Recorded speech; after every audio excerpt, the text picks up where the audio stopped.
काल आम्ही आमचे विरोधी पक्षनेते अंबादास दानवे यांच्या लग्नासाठी सगळे उपस्थित होते, पण मराठवाड्याकडे गेल्या 15 दिवसापासून माननीय उद्धव ठाकरे साहेबांच्या नेतृत्वाखाली आम्ही संपूर्ण मराठवाड्याची लोकसभा मतदारसंघनिहाय झाडाझडती घेतली. कोण कोणत्या जागा कुठे लढवू शकेल याच्यावरती आमचं एकमत झालं आहे. मराठवाडा हा कायम शिवसेनेचा गड राहिला. 2019ला संभाजीनगरला जे घडलं, जो अपघात घडला शिवसेनेच्या बाबतीत, त्याच्या दुरुस्ती संदर्भात आता पावलं टाकली जात आहेत.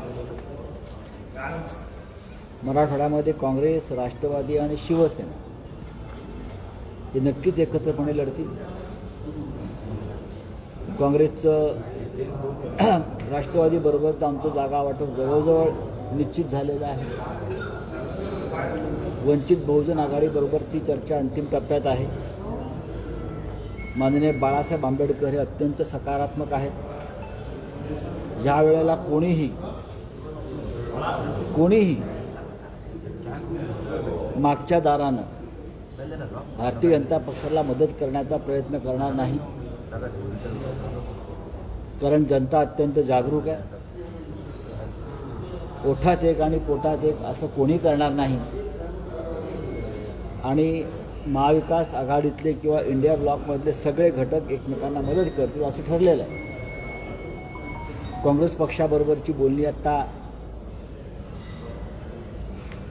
चांगल्या दिशेनं सुरू आहे आणि या सगळ्या घडामोडींवर शिवसेनेचे पक्षप्रमुख उद्धव ठाकरे हे लक्ष ठेवून आहेत. आम्ही सगळे त्यांना मदत करतो.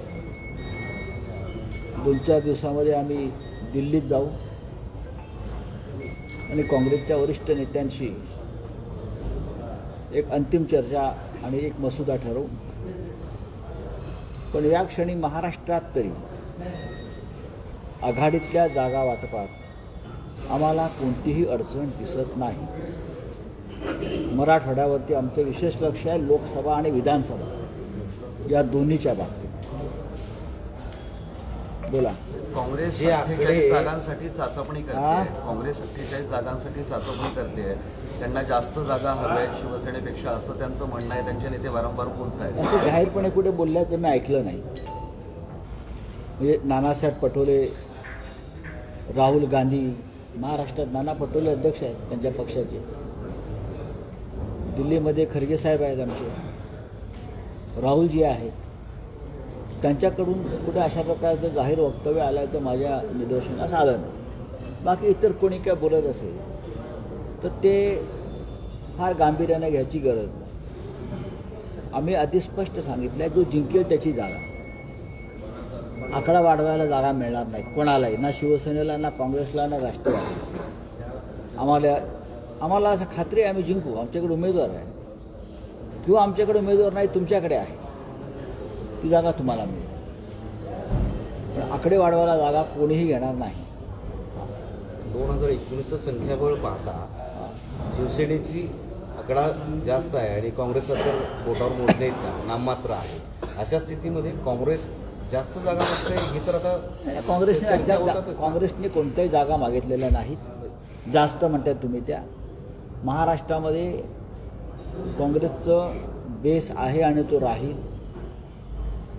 विदर्भात काँग्रेस मजबूतीने उभी आहे. त्यानंतर मराठवाडा, उत्तर महाराष्ट्रामध्ये काँग्रेसची ताकद चांगली आहे. आत्ताच मला अमित देशमुख इथेच भेटले, आम्ही चर्चा करत होतो. मला असं वाटतं की फक्त महाराष्ट्रातच नव्हे तर किमान 300 ठिकाणी या देशात काँग्रेस आणि भाजपा यांची सरळ लढत आहे. आणि त्या जागा ज्या आहेत त्या जागा 2024चं भवितव्य ठरवतील. किमान 150 ते 250 जागांवर प्रादेशिक पक्ष आणि भाजप अशा लढती आहेत. प्रादेशिक पक्ष, रिजनल पार्टी, आणि फक्त 100 जागावर आज भाजप आहे फार तर, असं आमचं म्हणणं आहे. 543 जागांचे गणित आमच्यासमोर स्पष्ट आहे आणि आम्हाला पूर्ण विश्वास आहे की 2024ला या देशात आणि या राज्यामध्ये परिवर्तन होईल. आता राहिला विषय लोकांच्या मनात जो संशय आहे मतदान पद्धतीविषयी, EVM विषयी,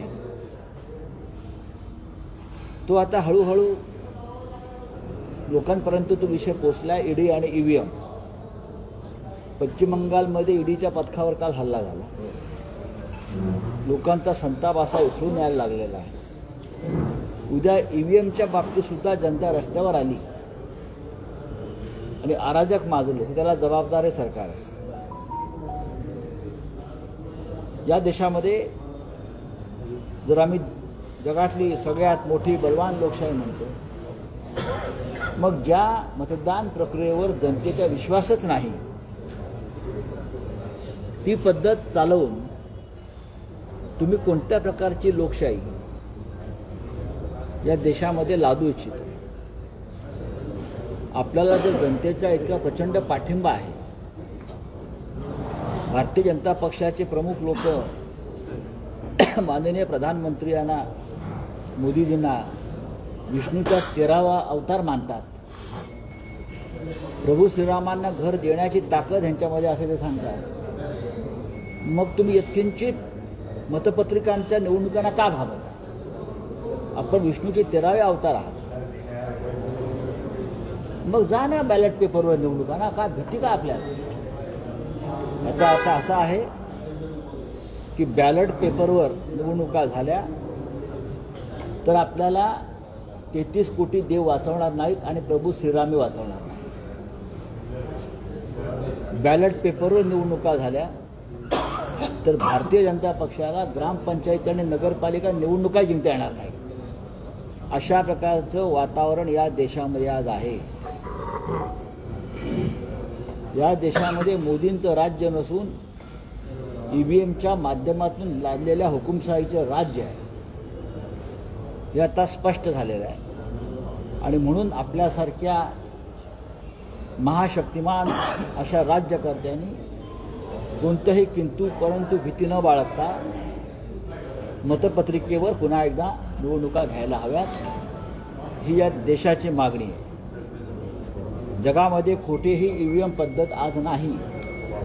अगदी अमेरिकेत नाही, युरोपमधल्या कोणत्याही राष्ट्रात नाही, जगात कोठेही नाही, रशियातही नाही, मोदींच्या प्रिय इस्रायलमध्येही नाही.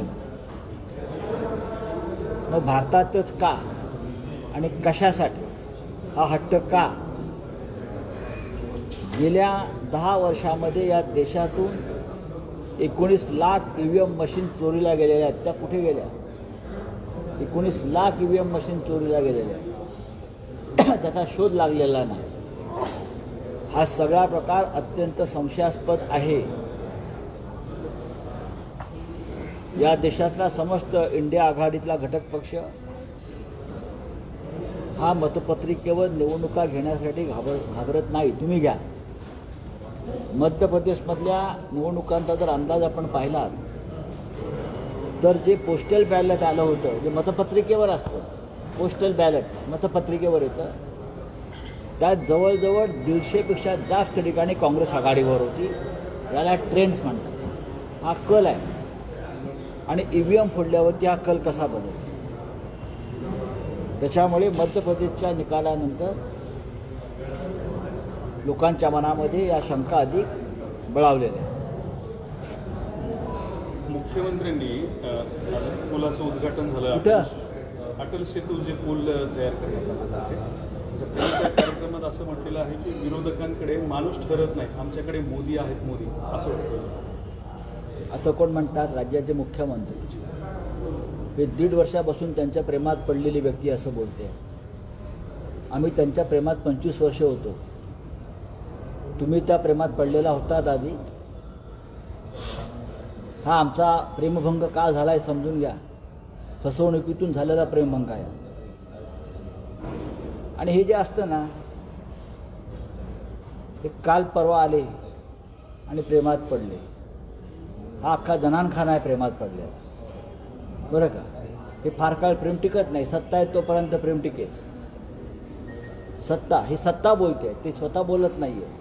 आणि ईडीचं भय बोलते, ईडीची भीती आणि सत्ता, ह्याच्यातूनच हे सगळं बाहेर पडतं आहे. हा प्रेमाला आम्हाला माहिती आहेत ना भारतीय जनता पक्ष काय आहे. आम्ही 25 वर्ष त्यांच्यावर काढलेली आहे, आम्हाला माहिती आहे. तुम्ही पुढे बोलताना असं म्हणले की आम्ही घरी बसून आदेश देत नाही तर लोकांमध्ये मिसळून काम करतो. कोणीही घरी बसून आदेश देत नाही. कोविड काळामध्ये माननीय उद्धव ठाकरे यांनी घरी बसून महाराष्ट्र वाचवला, चालवला, लुटला नाही तुमच्यासारखा.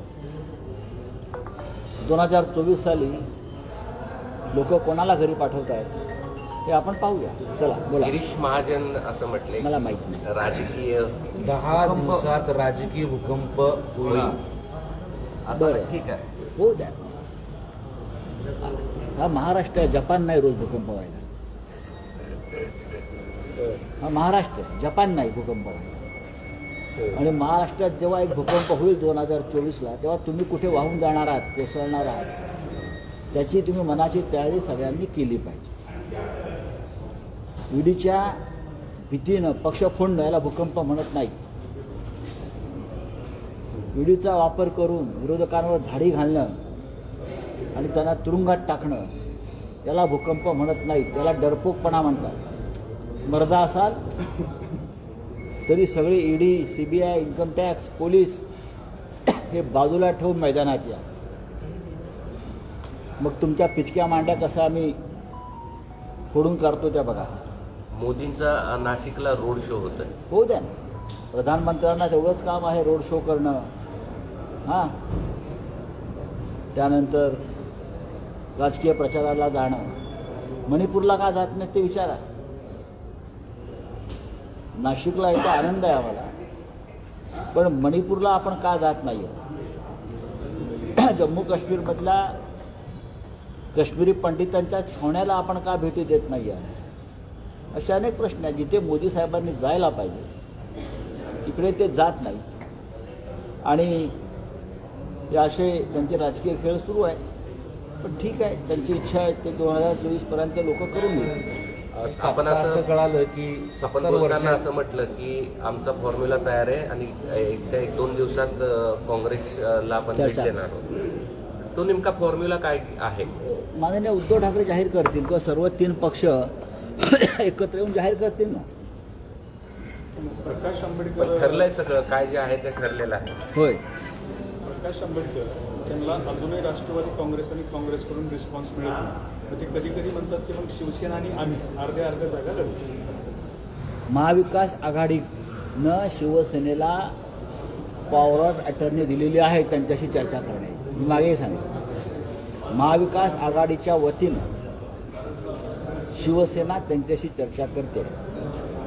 कारण याआधीच 1 वर्षापूर्वी आंबेडकर भवनात उद्धव ठाकरे गेले माननीय शिवसेना पक्षप्रमुख, आणि बाळासाहेब आंबेडकर यांच्याबरोबर त्यांनी शिवसेनेबरोबरची युती जाहीर केली. महाविकास आघाडीमध्ये आम्ही असं मानतो की वंचित बहुजन आघाडी हा महाविकास आघाडीचा घटक पक्ष आहे आणि ते आमच्याबरोबर लढणार आहे, एकत्र लढणार आहे. आता जागांच्या संदर्भात थोडंसं लहान सहान गोष्टी असतात, त्या होतील पण बरोबर. हे जो 12-12-12चा फॉर्म्युला दिलेला बघा, असं आहे की प्रत्येकाचा एक वेगळा फॉर्म्युला असू शकतो. या वातावरणात आंबेडकर साहेब नवीन आहेत, काँग्रेस, राष्ट्रवादी, शिवसेना. आता हळूहळू ते देशाचे नेते आहेत, वंचितांचे नेते आहेत. त्याला जोड असं आहे की काँग्रेसने मास्टर प्लॅन आखलाय देशभरासाठी आणि त्याच्यामध्ये महाराष्ट्रातल्या सगळ्या लोकसभानी आहे.